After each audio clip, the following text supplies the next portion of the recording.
Friends, how are you? कैसे हैं आप लोग? Well, in the last class we were seeing regarding the heredity.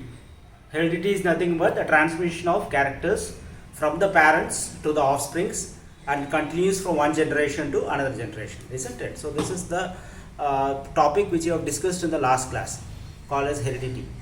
So this is what is fixed for your this time for your as per the CBSE guidelines. This is what this particular topic what is discussed for your CBSE exams, right? Well, so that is what is the definition for heredity. Then we were discussing regarding the father of genetics. The father of genetics is Gregor Johann Mendel. He is an Australian monk who performed the experiment in the pea plant. So he was not only working in a monastery as a monk, but simultaneously he was also studying in the garden pea plant, that is a Pisum sativum. So in that pea plant he was able to be very fascinated in observing many characteristic features. For example, if you see here, this is like a tall plant. So he took one tall plant was there and a short plant. This is just like an analogy for you, just to show you the examples, just to make you to draw towards his experiment, how fascinating his experiment was there.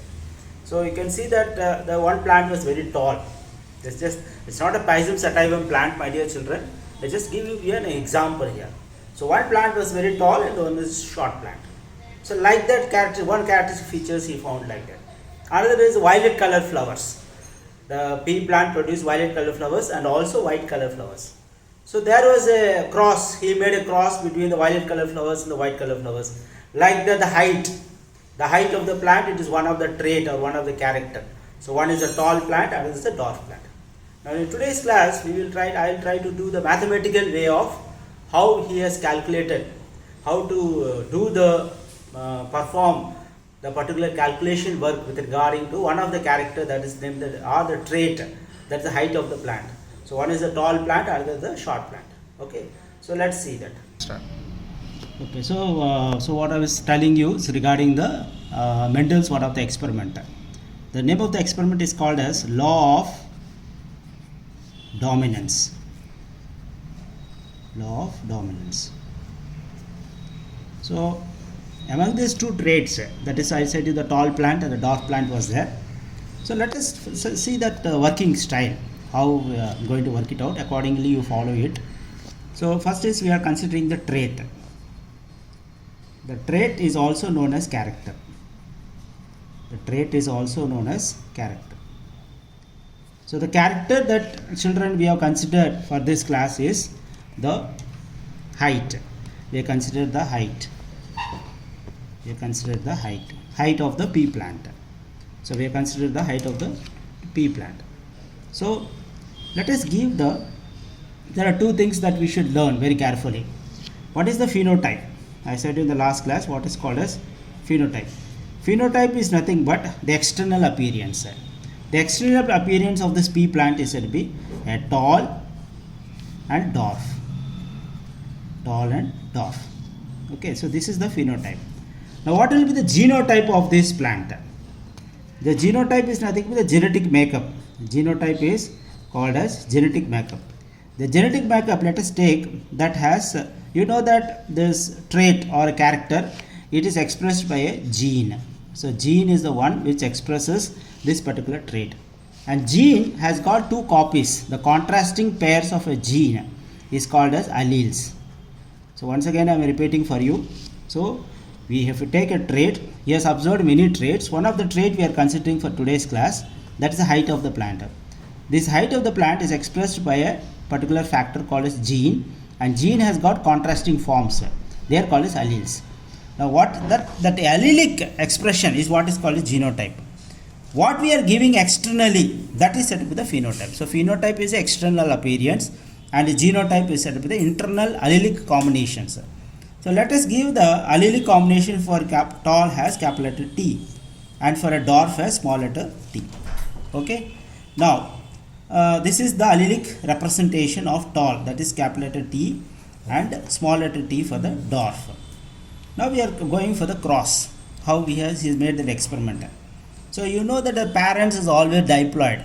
Okay, so the diploid condition means a 2n condition. Already we have discussed in the reproduction part.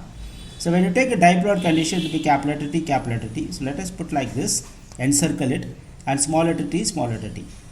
When two alleles are said to be the same, this is called as homozygous. This is called as homozygous.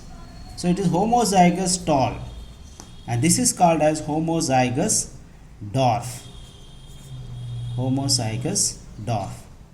So you can see that the plant is said to be we are represented by the symbols here. Okay, so that is capital letter and small letter. And when two alleles are said to be similar, that is called a homozygous condition. Now we are making a cross between both the plants. So we have a tall plant and a dwarf plant. We are making a cross. When a cross is made, you know that it is going for a sexual reproduction.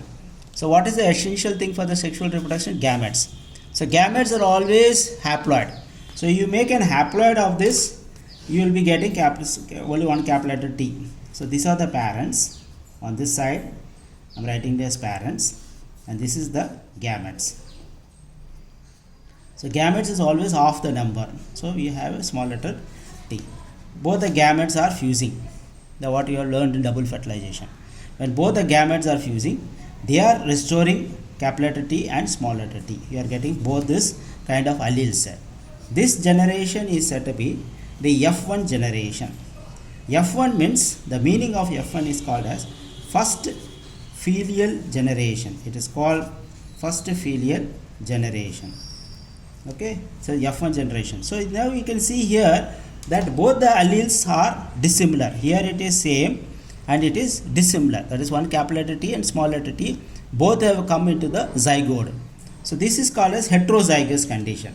So this kind of condition is called as heterozygous.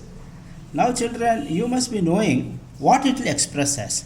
So we have crossed two parents. One is a tall plant and a dwarf plant. Both the parents we have crossed. When we have crossed both the parents, it will represent as any one of the parent only, not as both the parents. This is what is first law of the Mendel's. So it is expressing as tall only, not like a dwarf. So it is heterozygous tall plant. So the plant that we got is heterozygous tall, and both the alleles are dissimilar. So we can also call it as a hybrid.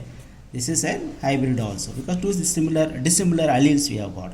So this is the F1 generations. Now let us go for the second part. We are going for the second part here. So till here it is clear for all of you. Now let us go for the second part.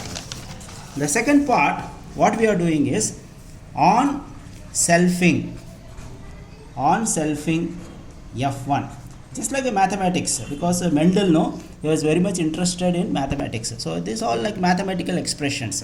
On selfing F1, what did we get in F1? If you see in F1, we got capital letter T and small letter t. This is what we got.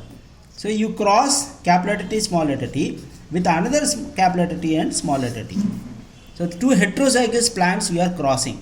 What is this phenotype of this? It is tall. The phenotype is tall. I said the phenotype is external appearance. The internal genotype is dissimilar alleles it is showing. Okay, so the genotype is heterozygous. And phenotype is said to be how it expresses. It expresses. So two tall plants, that is heterozygous tall plants, was crossed. Now again this will produce the gametes. The gametes is always will be the same with only a single allele. So capital letter T, the small letter t. For this also capital letter T and small letter t. So you got 4 gametes. From each parent you got 2 gametes. So totally we are getting 4 gametes. So on this side, my dear children, you write it as this is the gametes and this is the parents. Okay, this is the parents. Now there was another scientist by name called as Punnett. His name is called Punnett. So Punnett. His name is a Punnett. He is another genetist. So he has formulated, in his honor we have one kind of simple way of diagrammatic representation. That is by using Punnett square. So by using Punnett square we get so the Punnett square is nothing but, so you can see that how many gametes you are having. 2 gametes are there. So you represent like this, 2 rows, okay, and put a box like this and you close it like this. See, this is what. So in each one you try to represent. So I am just making it attractive for you. because to make it more familiar, very clear for you. So just drop this particular gametes here.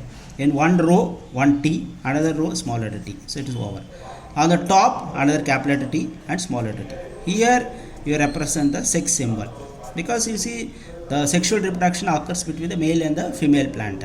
So I am putting the sex symbols here, and so since two gametes are there, so 2 rows, and like that 2 columns, that is 2 into 2 matrix. Okay, so now it is very simple. In the square way, it's very easy to represent here. So this capital letter T, so you put like capital letter T. This capital letter T, small letter t, so capital letter T, small letter t. This capital letter T is okay, this small letter is small letter t. You got it? Very simple it is. So how many offsprings we have got? 4 offsprings we have got. So out of 2 gametes, when they both are crossed, we are getting 4 gametes alone. Now you write it here very clearly. So 2 of the gametes that we have crossed, they are forming a similar alleles combination. So this is a tall. Again you are getting a dissimilar alleles, but this expression is tall only. This also is like a tall. What about here? 2 dissimilar dwarf alleles we are getting. So this is dwarf. So this is your F2 generation. This is your F2 generation. On crossing the F1 generation, we are getting the F2 generation.